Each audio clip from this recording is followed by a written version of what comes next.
Il libro, tratta di una persona che a me è stata molto a cuore, molto cara. Ha un messaggio affettivo per quanto riguarda me, ha un messaggio invece di legalità per quanto riguarda il pubblico, nel senso che molto spesso siamo propensi, protesi a pensare che non ci sia una giustizia, siamo propensi, protesi a farci giustizia da soli. In realtà è giusto che ci sia un rispetto delle regole, perché comunque sia, attraverso un doppio binario di legalità e di repressione nei casi eccezionali, è questo il succo del discorso. Non ci può essere l'uno senza l'altro. E quindi Luigi Russo interpreta molto spesso la situazione dell'applicazione della legge, ma anche il capire il perché ha portato qualcuno a violare la legge, fermo restando che ci sono delle regole da rispettare, che ci sono delle leggi da applicare, ma comunque la punizione, solo la punizione, non può nel modo più assoluto, a mio parere,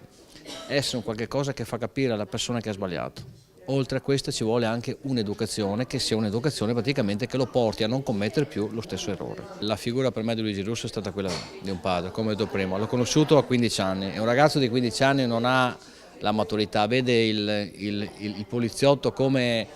il padre cattivo, il padre che ti dice non devi fare quello, non devi fare l'altro, pronto a punirti se fai qualcosa di sbagliato.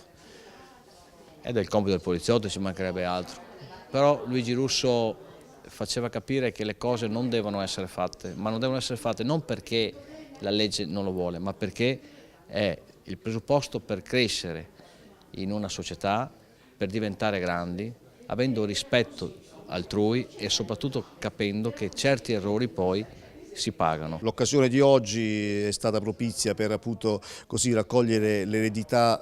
umana, morale e professionale di Gigi Russo, un antesignano che ha sempre avuto, ripeto, ha interpretato una mission, quella dell'essere poliziotto, quindi in primis un uomo poliziotto calato nel sociale, quindi non un rappresentante delle forze dell'ordine in chiave diciamo distaccata o prettamente repressiva, ma calata nella realtà, volta anche a comprendere, no, in un contesto sociale quale era quello di Marghera, dove lui ha lavorato anche in anni 70-80 caratterizzati dal terrorismo, da situazioni sicuramente occupazionali difficili, sempre un approccio che richiamava al senso di responsabilità e coinvolgeva anche a sua volta la persona che aveva di fronte, che comunque era una persona che se anche aveva sbagliato, alla stessa non andava mai negato l'aspetto appunto di essere umano e quindi la dignità di persona, di uomo.